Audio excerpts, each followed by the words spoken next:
Still alive? Okay. We're starting a new mimer on Rosh Hashanah, which is really what is the significance, what's the deeper meaning behind Rosh Hashanah. Just a brief introduction. Rosh Hashanah has many aspects to it, and on a basic level, it's a Yom Hadin, it's a day of judgment, which of course is a very important part of Rosh Hashanah. Hashem decides what's going to be with all of us. It's not just for Jews, it's for all of humanity. Hashem decides what the coming year is going to be like, how much you're going to make, how healthy you're going to be, how happy you're going to be, and so on and so forth. Everything is determined and set on Rosh Hashanah. Things could be changed during the year. Prayer is very powerful, but it's much harder to change a decree or a judgment when it's already been set in motion. You could do it. Nothing stands in the way of prayer. See last week's mimer. But you definitely want to get it right the first round. There's another element of Rosh Hashanah, and that is crowning Hashem as king. And this is from Gemara, really its original source, which tells us, and we say this in davening, mention for me verses that talk about kingship of Hashem in order that I should be your king, which of course requires explanation.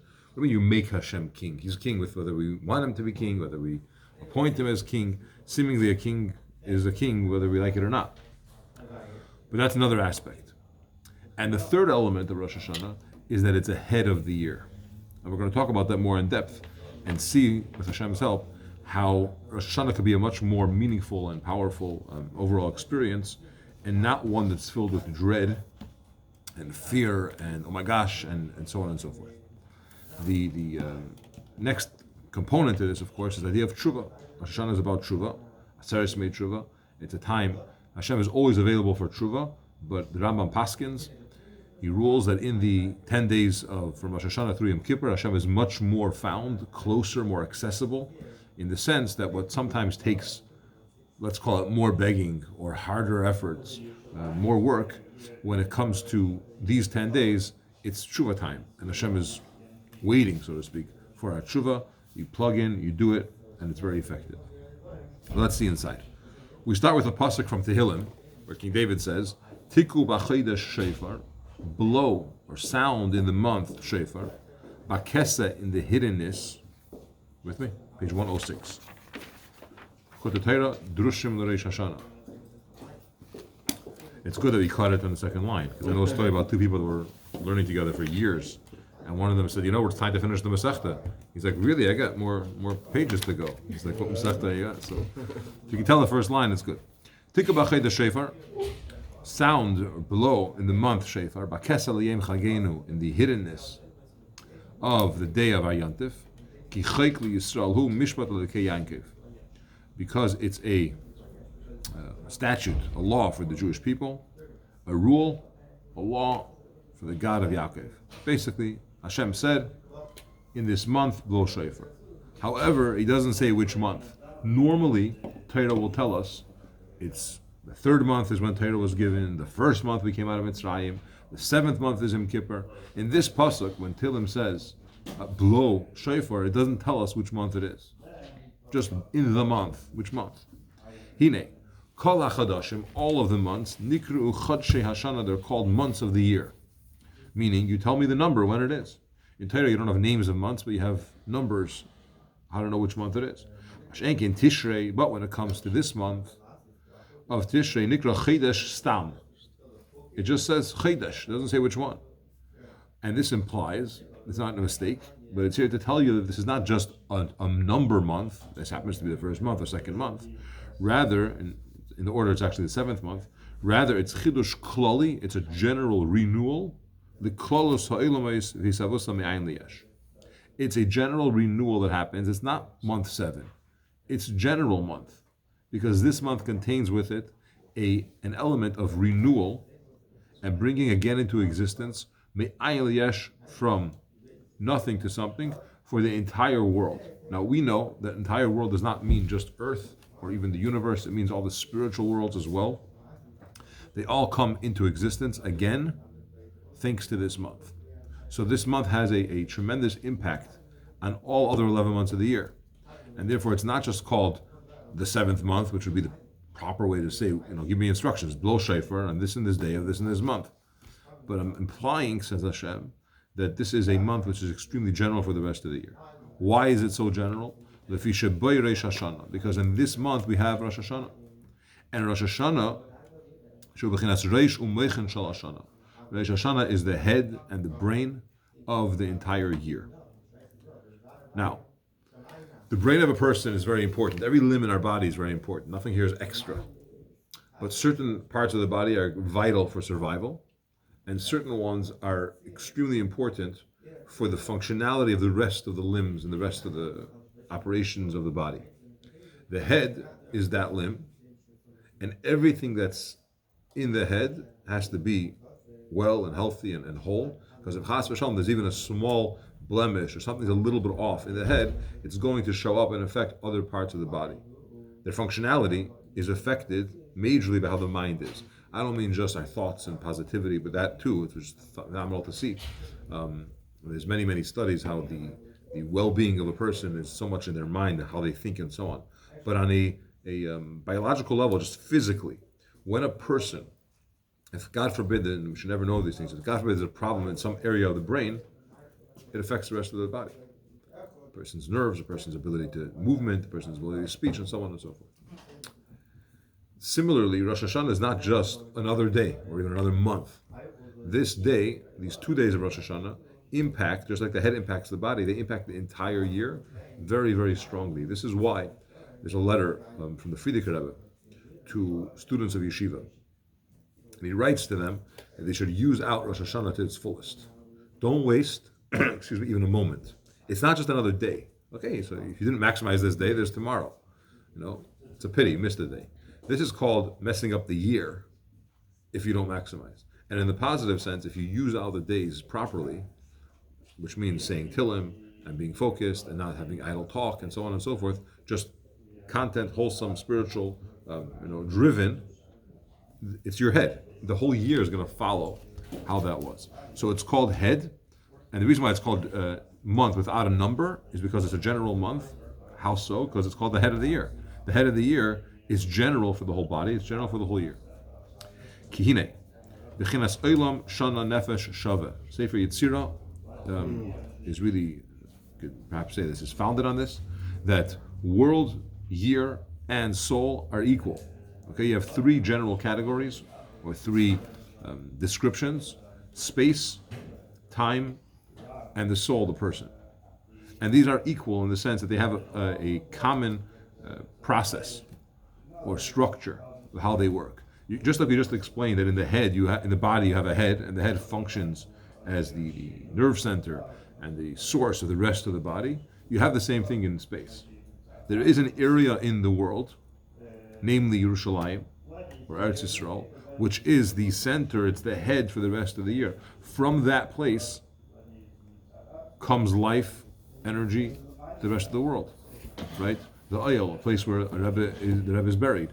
It's a very spiritual place and it has impact on all the parts of the world, right? So if you say Eretz Yisrael, Yerushalayim, the Makim HaMikdash, and so on and so forth, these things are very powerful places, like the head is vital for the rest of the body. And the same thing is time. Rosh Hashanah is a time, that time affects the rest of the world. And the same thing is in the person, so you have place, time, and the person. And just like in the soul, in the person, you have a head and a brain, that in that brain you have a revelation, meaning it's all there, of the general chayis, the energy, the life source, the vitality of the whole body.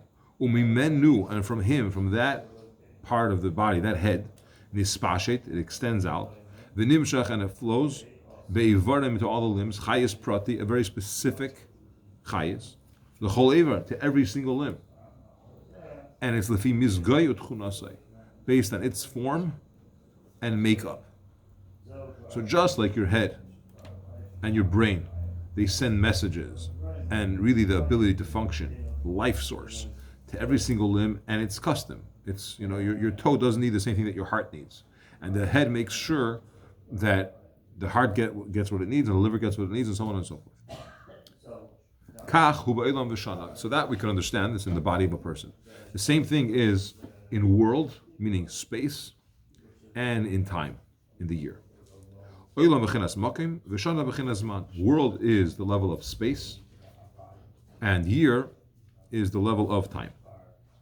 Shebereish Hashanah hu gilui klolos hachayis.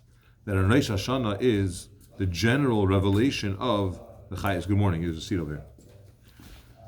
Umimenu nimshach chayis prati l'chol chodesh. And from him comes a general chayis to the whole month. Ki kol chodesh hu ischadshus hachayis me'ayin liyesh. Because every month you have a renewal of the chayis from nothing to something. That's very interesting. It's not just that Rosh Hashanah is this general day for the rest of the year. In an interesting way, you have this on a smaller level every month. That's why Erev Rosh Chodesh is called Yom Kippur Katan. It's called the mini Yom Kippur, because we're preparing for the next month. That day of Rosh Chodesh is going to impact the entire month. The way we daven, the way whatever happens, it's at a much more specific level. It's not annual, but it's for the coming month. Similarly, we have it on Rosh Hashanah in a much more general way. Every month, chayis prati. It's a individual renewal of the chayis for that month. And in Rosh Hashanah, it's a general renewal for the whole year. Okay. So we're clear on this concept? How it works? Great. Okay. You're saying that if we get indigestion on Rosh Chodesh, we're going to have it the whole month. I never thought of it from that context, but hopefully not. Okay. B'chol shana, and every year, mischadesh chayis kol acher. And here's an interesting thing.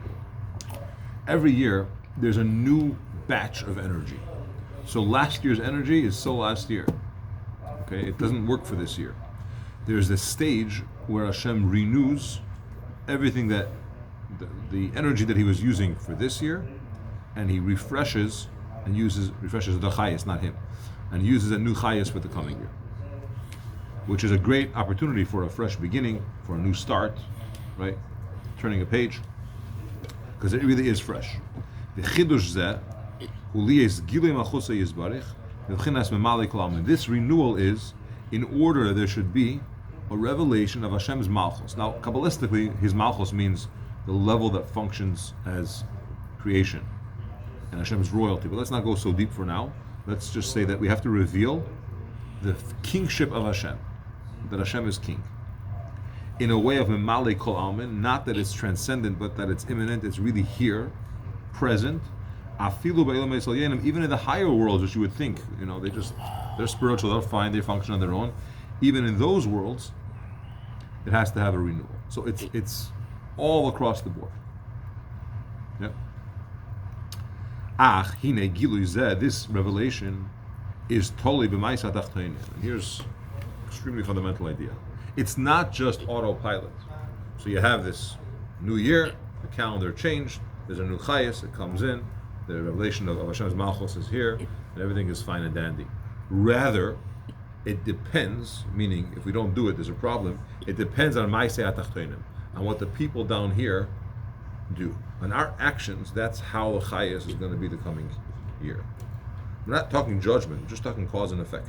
You have a way to cause that chayis to be better, stronger. Chayis is what, Rabbi? Energy, life source. Verse 9. So it's totally b'maisa tachtonim. And what is the maisa? What's the action that we're supposed to do?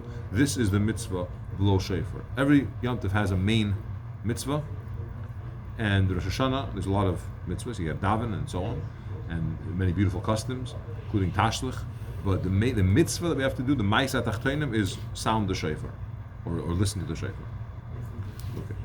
What's so powerful about shofar? So let's explore shofar. The beer in shofar, to understand what shofar is.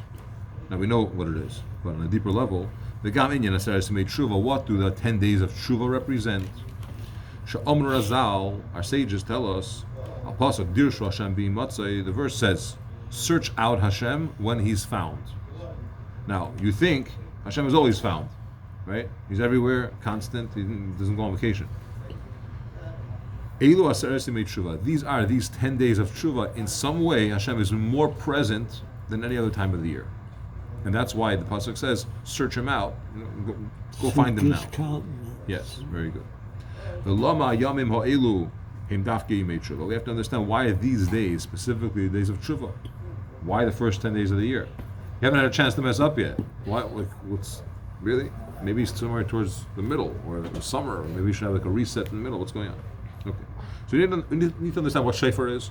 What are the 10 days of tshuva, and why are these days specifically the ones that are tshuva? So, we're going on a ride. Ready? We say in Ashrei every day, it's from Tehillim. Your Malchus, your royalty, your kingship, is the kingship of all of the worlds. Ki Eilamim Lashin Hel. Because Eilamim is from the term of concealment. The word in Hebrew for world is Eilam. Eilam is from the same root word as Helim, which means concealed. The world we live in has a concealment of Hashem's presence. You look around, you think the place operates according to nature or survival of the fittest or whatever. You look around, you don't see that it's Hashem functioning in a revealed way. It's by design. It's not a mistake. It didn't get the better of him. Hashem wanted that this world should have a concealed level of godliness. We have to come and reveal it. But on a basic level, it's hidden. You don't see God's presence unless you search for it, unless you really reveal it. Before the creations of the world, all we had in this world was, not in this world, all we had in existence was Hashem and His name, which is the shine of Him. That's all it was, Hashem. In order to create worlds, which you're going to take something which looks like it's separate from Hashem, namely a finite world, whether it's angels or spiritual beings, higher worlds, or this physical world, you want to do something, creating a world from nothing to something. Right? You're going from Hashem Himself to things, to stuff. Tzimtzem, he condensed, he contracted the helim, and he concealed the light of the flow of His infinite being, blessed be He. All you should have is the revelation of the Malchus of Hashem. You can't normally take the essence of Hashem, which is infinite, meaning unlimited, no measure, and expect to create something which has parameters, a beginning and an end, certain capacity, a limit. It doesn't work. It's going to bust. By definition, this cup only holds, I think it's 12, we increased it, Baruch Hashem, but it's 12 ounces of coffee. It doesn't do more. Okay, if you're going to go to the fire hydrant and just try to fill it up with water, it's going to bust the cup. You're not going to have water to drink. You're not going to have a cup. So Hashem creates a world. He needs to contract this infinite level of chayes and give a trickle, a little bit, so it's the right amount that goes into this cup, so the cup survives, because you have to have, it's not the best analogy, but you have to have energy for the cup to exist, let alone to put anything inside of it. Okay. Now, Hashem was here before time.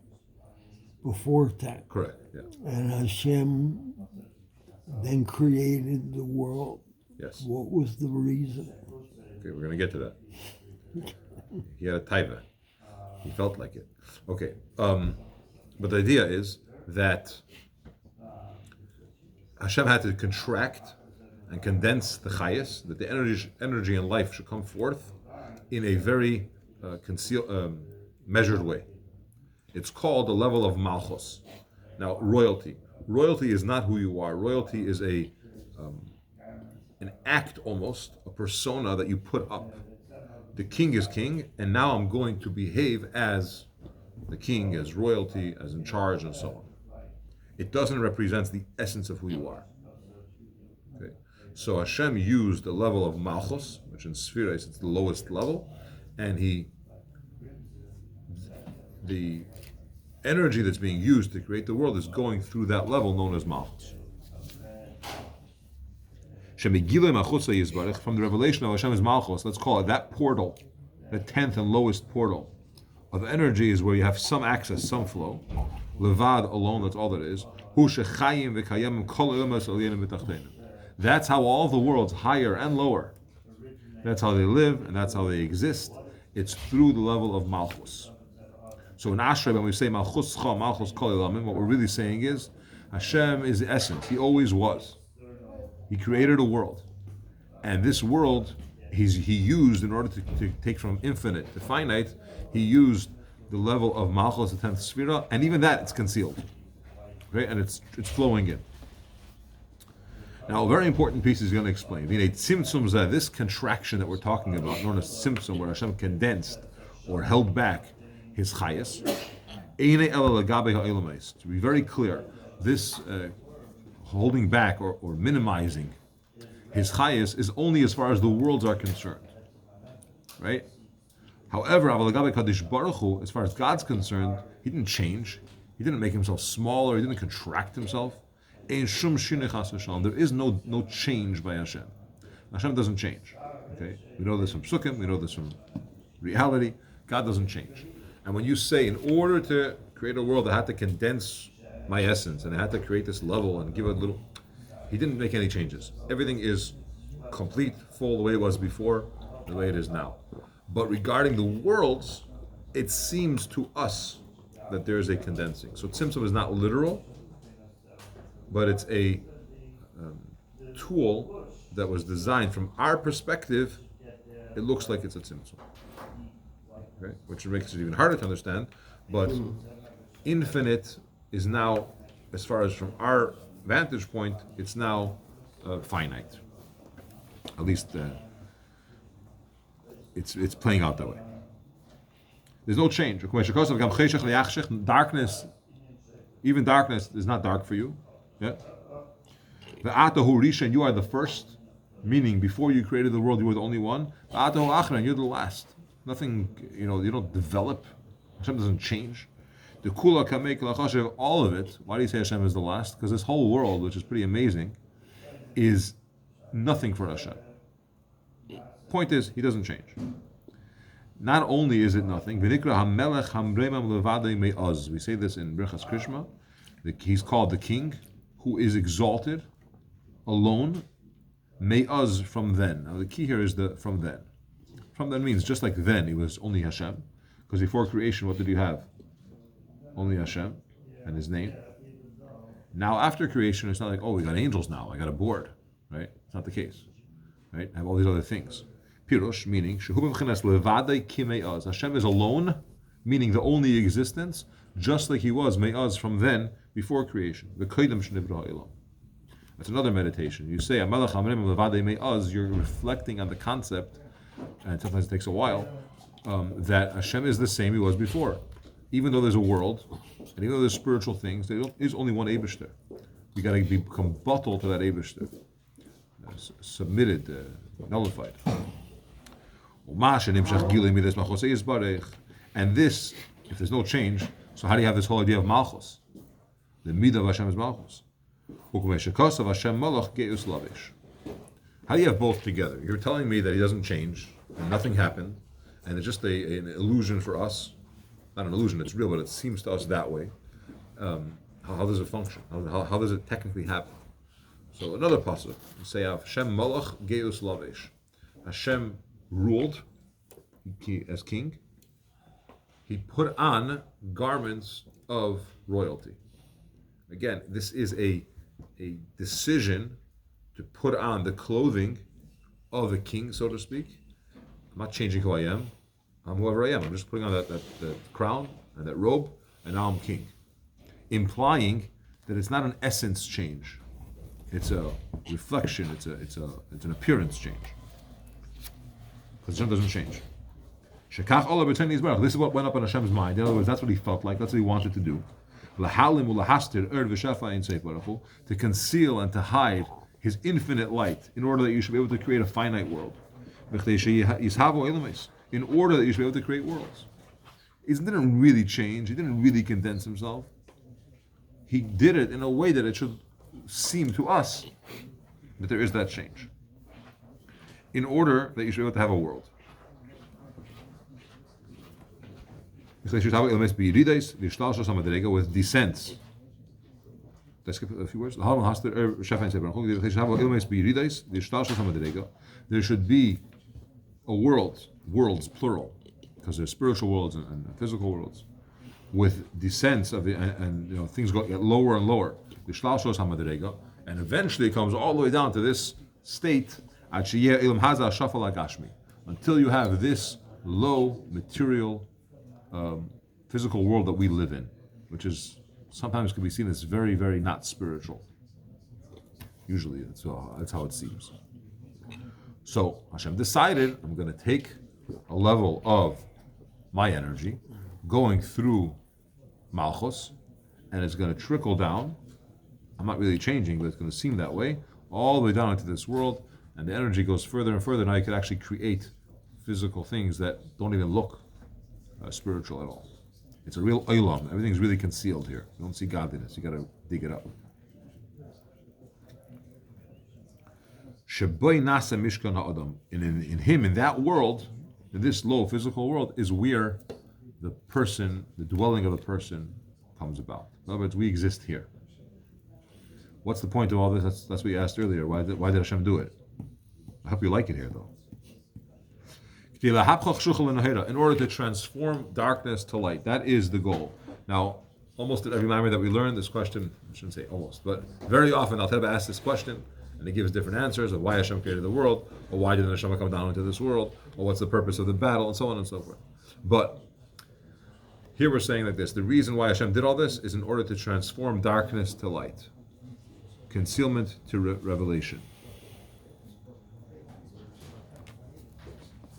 I lost my place. Not Mishachin Adam today. That's a Mishkan First Adam. word on, yeah, that's the first one.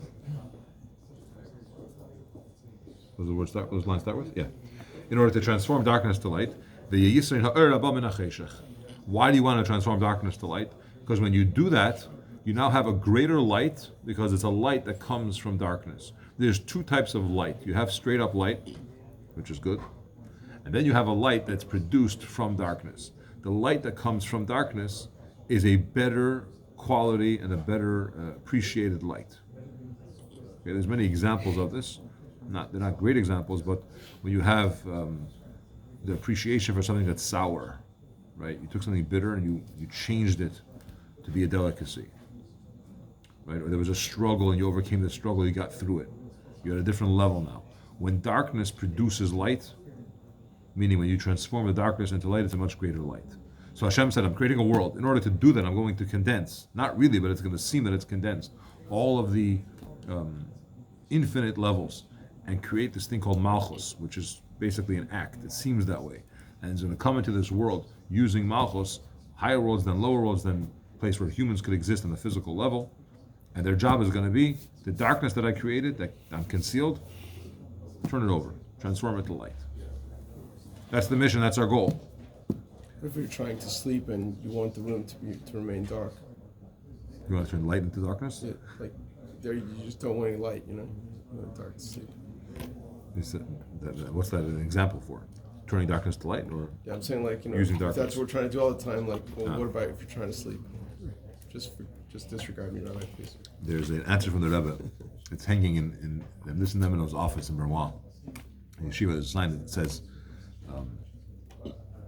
Kol pu'ula teva afilu ktana yeser tevi mishina umikol shekei mitardema, which means it's a handwritten from the Rebbe wrote it, or an answer that Rebbe gave, that every good act, even a small one, is better than sleep, and for sure better than a deep slumber. So that's as far as sleep goes. Good answer. So get enough rest. And there should be the greater quality of light, which is light that's produced from darkness. Okay, we're not yet satisfied with this. We said he did it because he wanted to. What was the point? That we should transform darkness to light. Well, what's the point of that? Because then you get a better light. And what's the point of that? What is the ultimate purpose? Why do you need it? You had light, everything was fine. You were infinite. And now you have darkness in order to make it light, in order to have a better light. Why do you need the better light? And the answer is, this is the desire of Hashem, blessed be He. And desire, just like by a person, it's deeper than logic and grasping and comprehension. Right? It's a deep part of your soul. You want it. It's very, very deep, so we can understand the concept a little bit. In a similar manner, Hashem wanted that, and that's why He did it. There's no logical explanation that's going to tell you the reason why He wanted it. It's desire, which basically tells you this job or this mission of transforming darkness to light in order to have a better light is so deep in Hashem's existence, so to speak. It's the rotzen of Hashem that A, we can't understand it, and B, it's a very noble thing to be able to do it. It's what Hashem really, really wants. How do you do that? Through Torah mitzvahs, through behaving properly, and so on. That's why he says it's Bechinas Choch. It's higher than Bechinas Chochmah. Right? It's L'mayla Bechinas I Chochmah. see. Because it's rotzen. Just like in a person, you want something. Sometimes you could explain it, right? It's a very logical thing. But sometimes you can't explain it, and you could actually be explained or refuted that your idea is not good. But you still want it. You really, really want it. It doesn't make sense. It doesn't have to make sense. I just want it. I mean, I'm not talking about destructive behavior. But you have a choice, a decision you want, something you like. It's deep. It's a rotzein level. And the point is, that's what Hashem wanted. So why? Because I said so. Well, the better way is because I want it. V'nikra b'zayar, and Zayar, this level is called B'reish Hormenusa de Malka.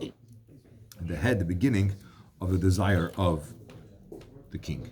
He wanted it. It's very, very high up there. The level of Ratzin in Sphira spiritually is in the crown. It's the lower level of the Keser called Arich, and that's desire, where desire is, but it's higher than Chacham. It's not logical. On a human level, right? There's certain things that are logic and they're important and they may be very, very wise, but they're still logical. And tomorrow someone will come with a better theory and they'll change it or prove you wrong, and maybe you'll just develop and have a different appreciation. You'll change it. It's a lower level. Desire is very, very deep. Desire can also change by humans, but it's very deep. V'hinei. So now that we have this general description of how the worlds work, that Hashem was first here with His infinite existence, and then it flowed down into, then He decided to make a tzimtzum, which is only a tzimtzum for us. It seems that way, and He created a world, and the purpose of this world is that we should transform the darkness into light because it's a concealed world. The beginning of creation of the world. How did this all start? So in the very beginning, there was nobody here to ask for it or to deserve it or to earn it. There's no ma'aseh tachtein possible. There's nobody here. It came and arose in His desire on His own. No one requested it. V'chesed chinam, with free, unearned kindness. Hashem just did it out of the kindness of His heart, so to speak. There was no one said, "Oh, could you please do this? Pretty please." Fine. There was nobody here. When I said world, it's going to be created, built on chesed. My kindness. Hashem said, I'm going to do a nice thing, I'm going to do this. But that was only the beginning. First step of creation, Hashem said, I'm doing it out of kindness. But from then and further, meaning after man was created, if you want to evoke and bring forth this desire to create a world, which we said is higher than Chachma, you have to do something to make it happen. Shofar is what we do. But you have to do something to say, please want it. Please continue to want it. Okay? Desire could be very deep within yourself, but you're not acting on it. It's a desire. I have it. Fine. I want to. You know how many people want to do things and they don't do it? You want it, right? You have to bring out the desire of Hashem, so to speak. He wants you to earn it, to deserve it. And that's through our ma'aseh tachtein, through our actions. Initially, Hashem did it out of chesed chinam. He did it out of free kindness, unearned. Just, I want it, I'm doing it. But then, the human beings have to do something to keep that desire going.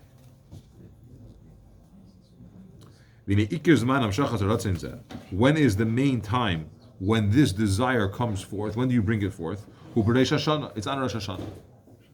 So this desire that Hashem has to create a world, which we have to somehow bring out, the main time to bring that out is on Rosh Hashanah. That on Rosh Hashanah, that's when you have the general renewal of all of the chayis, the energy, the life of the coming year. And the flow of the general chayes, which was used for last year, is now in a way of removal, ascending, at the beginning of the night of Rosh Hashanah. So you have it like this. You have 5783, last year's chayes, is still here, it's sustaining the world. Rosh Hashanah begins, and Hashem is waiting for us to request and evoke, really earn, the new chayes for 5784. What's sustaining the world in between? We're not doing Shefer till the morning, right? And not even this year because it's Shabbos. Yeah, well, Shabbos accomplishes it on its own, so it's going to happen. No, so we're good on Shabbos. Yeah. We're not missing the Shefer, it gets accomplished. Very good though. So what happens? You're still on last year's chayes, but it's in a certain way of removal. It ascended. It's in a weakness or in a faint. It's in a sleep. Is really how the Zohar refers to it. And we have to do something to get it going. And that's why that night of Rosh Hashanah is so important, especially the beginning of Rosh Hashanah. Our attitude is what matters. That's why we say Tillim a lot. Tillim is an expression of commitment. It's like a slave to his master. You're just saying words. You don't understand what you're saying necessarily. It's not some kind of deep intellectual concept. You're saying the words. It's an expression of a commitment. I'm following instructions. Hashem, you're the king. I'm going to do as you say. And there's a time when that has to really be the focus. And that's how we bring it out. This is why in the letter that Frierdiker Rebbe writes to the Bachim and Yeshiva of how they should use out every moment is such an important piece. Not to have idle talk and not to waste time. And every moment is precious because it's a general day, and especially what you're bringing out here is you're bringing a new ratzon, a new desire, and we're saying it depends on our actions. So whatever level those actions are, that's the type of ratzon the chayes are bringing down. Right? What happens when you eat apple and honey? What's that do? What's the point of apple? When you eat apple and honey, you get a sweet ear. Everything has to be in that mode. And therefore, Rosh Hashanah Yemadin. That's why Rosh Hashanah is a day of judgment. Why is specifically this day? And that day, that's when they judge. He judges the person on all of the actions of the prior year. Why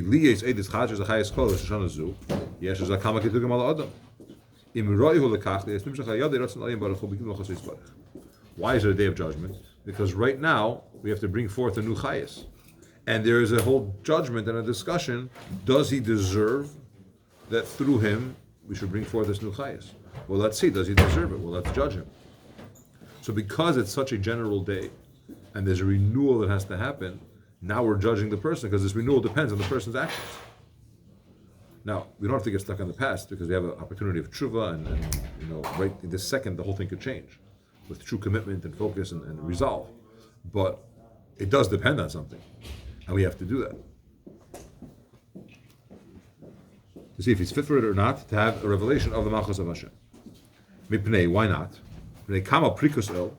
Because of several throwing off the yoke activities, where a person's attitude is, I don't care, I'm going to do my thing.